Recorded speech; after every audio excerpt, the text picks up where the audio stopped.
जय श्री कृष्णा। कैसे हैं आप? आपकी जो प्रसन्नता है वो छलक रही है। श्रीमद् भगवद गीता की तरफ बढ़ने की प्रसन्नता और गीता माता का आश्रय लेकर अपने भीतर के संतुलन को पहचानने और उसको बनाए रखने का अभ्यास करने की प्रसन्नता। तो प्रारंभ करते हैं ध्यान से।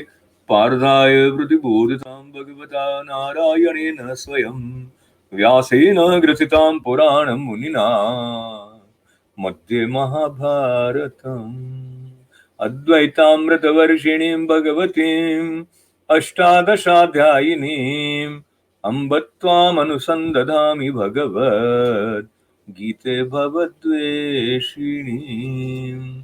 श्रीमद् भगवद गीता पर ध्यान करते हैं हम, और साथ ही साथ हमें ये भी स्मरण है कि हम छठे अध्याय में हैं, जो कि ध्यान योग है।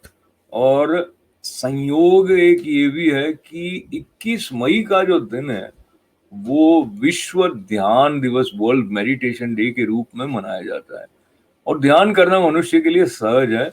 उसके लिए कोई एक विशेष दिन निश्चित करने से सिर्फ ये है कि वो इस ओर सघनता से चिंतन मनन अभ्यास करने की प्रेरणा का वाहक है।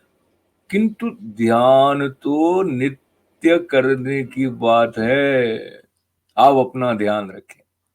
तो ध्यान रखते हुए आज के प्रसंग में प्रवेश कर देते हैं। 44वां श्लोक। पूर्वाभ्यासेन तेनैव ह्रियते यवशोऽपि सः जिज्ञासुरपि योगस्य शब्द ब्रह्माति वर्तते। तो प्रसंग क्या चल रहा है उसका कंटेक्स्ट फिर से पकड़ना आवश्यक है, क्योंकि अपने आप में इस श्लोक में जो बात कही जा रही है उस तक हम शायद न पहुंच पाए। सवाल अर्जुन ने ये पूछा था कि अगर कोई योग भ्रष्ट हो जाता है, उसके अंदर योग के प्रति निष्ठा तो है लेकिन वो फिसल गया, तो उसका क्या होता है। तो उसके उत्तर में जब बात आ रही है कृष्ण भगवान की तरफ से, तो जो पुनर्जन्म की बात है वह भी आ गई है। तो ये भी है कि एक निरंतरता है, यानी यहां तक जहां तक इस जन्म में सीखा है वहां से आगे चलने का अवसर आने वाले जन्म में मिलता है। और कुछ संस्कार हमारे संचित हो जाते हैं कर्मों के आधार पर, वो हमारे साथ चलकर दूसरे जन्म में प्रारब्ध के रूप में प्रकट होते हैं। ऐसा जो हमने सुना गुना है, वो बात यहाँ भी आ जाती है। क्या होता है उसका? 44वें श्लोक में पूर्वाभ्यासेन जो बात आई है कि भाई जो पहले जो उसने अभ्यास किया हुआ है, पहले का पूर्वाभ्यासेन तेनेव, किसने? उसने। और उस पहले के अभ्यास से ही वो निस्संदेह श्रीमानों के घर में जन्म लेने वाला योग भ्रष्ट जो है वो पराधीन हुआ भी उस पहले के अभ्यास से निस्संदेह भगवान की ओर आकर्षित किया जाता है।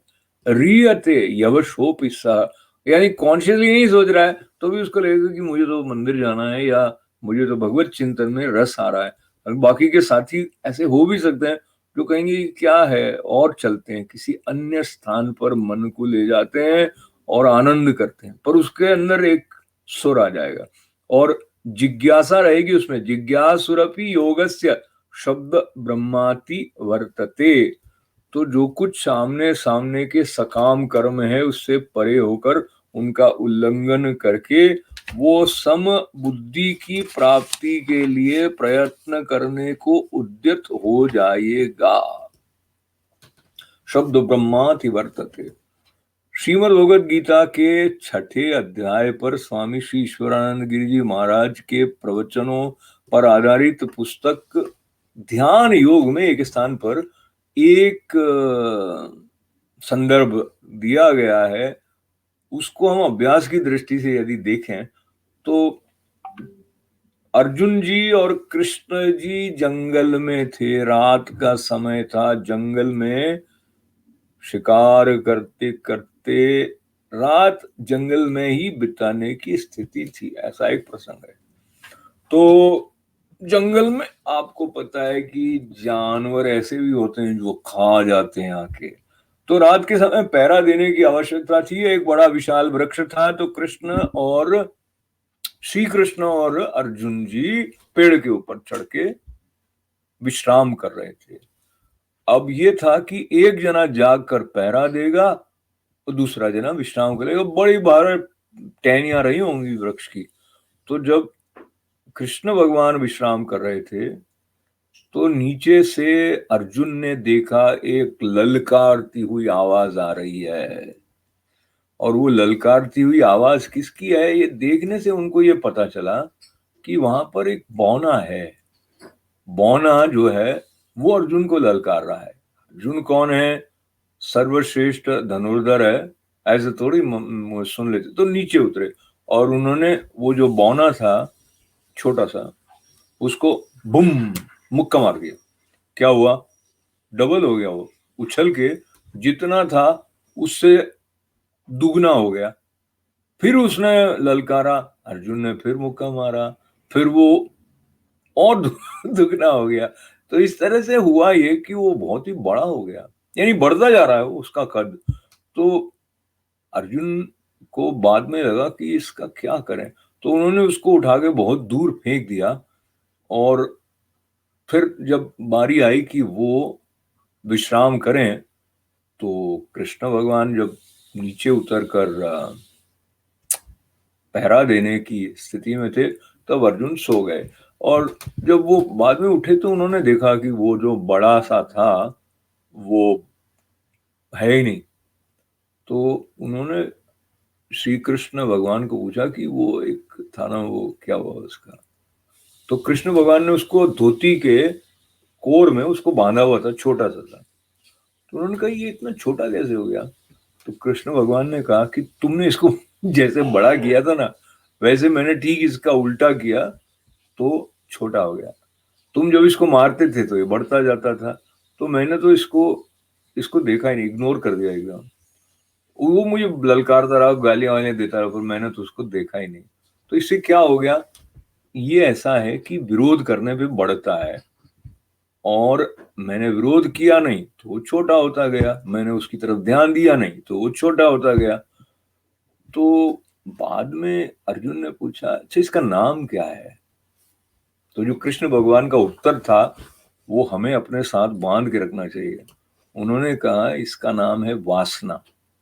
तो वासना की तरफ हम जितना ध्यान देते हैं वो बढ़ती जाती है, उसका जितना विरोध करते हैं उसको शक्ति मिलती जाती है। ये बात समझते हुए अब अगले श्लोक की तरफ बढ़ जाते हैं, जो कि 45वां श्लोक है। और आपके साथ ये याद कर लेता हूं कि छठे अध्याय में कुल 47 श्लोक हैं। तो कल हम छठे अध्याय का समापन भी कर रहे होंगे और विश्व ध्यान दिवस मना रहा हुआ। कितना एक सुंदर संयोग है। तो ये जो 45वां श्लोक है ये कहता है, प्रयत्नाद्यतमानस्तु योगी संशुद्ध किल्बिषः अनेक जन्म संसिद्धस ततो याति पराम गतिम। तो परंतु प्रयत्न पूर्वक अभ्यास करने वाला योगी तो पिछले अनेक जन्मों के संस्कार बल से इसी जन्म में संसिद्ध होकर संपूर्ण पापों से रहित हो फिर तत्काल ही परम गति को प्राप्त हो जाता है। क्या श्लोक है ये? प्रयत्नाद्यतमानस्तु योगी संशुद्ध किल्बिषः अनेक जन्म संसिद्धस ततो याति पराम गतिम। ऐसा होता है कि किसी के अंदर ऐसा हमें लगता है कि इसमें तो बॉर्न सिंगर है, वो गाता है तो ऐसे सुर अपने आप उसके व्यवस्थित ही आते हैं, मधुर लगता है सुनने वालों को। और कई लोग गाते हैं तो हम सुन भी नहीं पाते हैं। कोई कोई है तो एकदम आशु कवि जैसा है, वो जो बोलता है उसमें कवित्व फूट रहा होता है।